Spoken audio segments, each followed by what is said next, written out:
mysterious and complex people whose story spans thousands of years and connects threads of culture, religion, and power. They lived in the southern Levant at the crossroads of some of the most powerful empires of the ancient world. But were they simply a people? Or is there something more? Something that stretches into our modern world, influencing even the foundations of our global economy?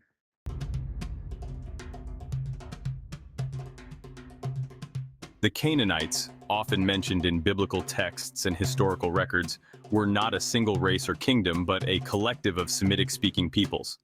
These peoples settled along the coastlines of the eastern Mediterranean around 1800 BCE, mingling with the ancient Egyptians, Hittites, and later, the Israelites. Archaeology paints a picture of highly advanced city-states like Ugarit and Tyre, bustling with trade and industry. But what was life like for the Canaanites? How did they view the world around them? Trade routes, always important when you're trying to survive between multiple empires. It helps to know a little about business when you're at the crossroads of the world.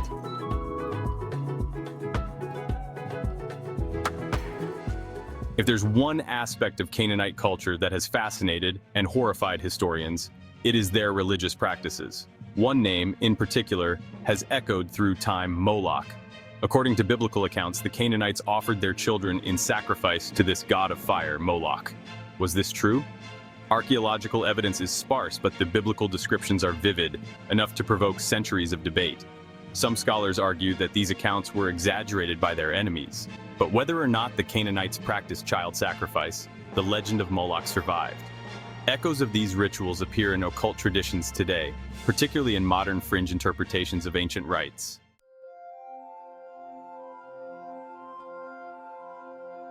Positioned at the intersection of ancient trade routes, the Canaanites thrived as middlemen between the powers of Egypt, Mesopotamia, and Anatolia. Their ports were busy hubs, moving goods like wine, metals, and textiles. It's no surprise that this position of economic power would inspire a deeper influence. Some historians suggest that the early concept of money could be traced back to these ancient traders. Imagine what if the Canaanites were not just merchants, but the very architects of the trade systems we rely on today. After all, bartering pigs for zucchini isn't exactly efficient. So why not invent money? A little copper, a promise of value, and voila, the world's first currency.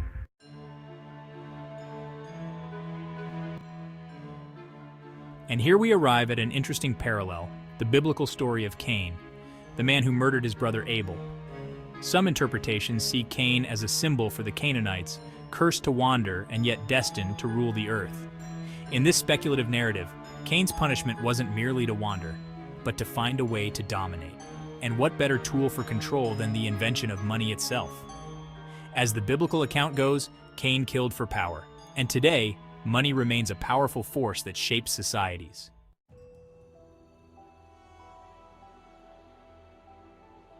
But where does this trail of influence lead? Some suggest a connection between the Canaanites and the Knights Templar. Like the Canaanites, the Templars found themselves controlling vast networks of trade and finance. The Templars amassed wealth far beyond their military needs, managing a banking system that spanned medieval Europe. Could the Templars' financial dominance be a continuation of Canaanite influence? It's a provocative idea, though lacking concrete evidence. But the parallels between these ancient and medieval powers are striking.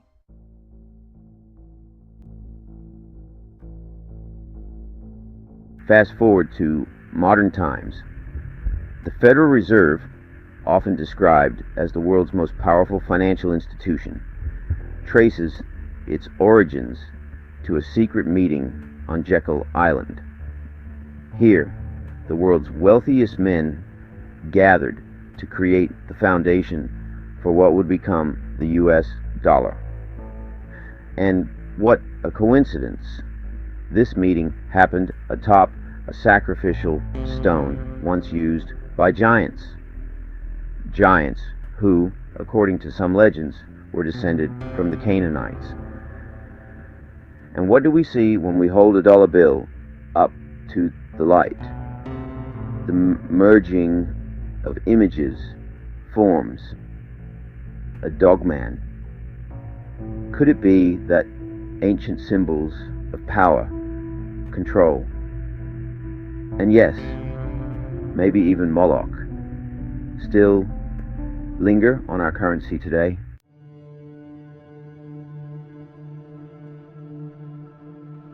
The legend of the dogman, mythical creatures that resemble both human and beast, finds echoes in many ancient cultures. And here again, we see a connection to the Canaanites. In Egyptian iconography, we find the jackal-headed deity Anubis, who, we are told by historians, weighed the hearts of men against a feather, ensuring fair trade and judgment. Whilst we will show in a later video that the reading of what Anubis is actually weighing has been poorly misinterpreted, the concept of weights and measure holds true. But perhaps this is more than just Egyptian mythology. Could the Canaanites themselves have been seen as these dogmen? Strangely, these legends find their way into modern-day royalty. King Charles, proud of his descent from Vlad the Impaler, a figure often associated with vampiric lore, now has his face on the money of the United Kingdom, a self-confessed vampire, now immortalized in currency. Makes you wonder. The Canaanites may have disappeared as a distinct people, but their influence, whether through trade, religion, or legend, seems to echo through time. From the invention of money to the control of financial systems, to myths that still persist in our culture today, the Canaanites may have left a deeper mark on our world than we realize. Perhaps Cain's curse, the desire to control, to dominate, still flows through the veins of our modern financial systems. The question is, how far does it go?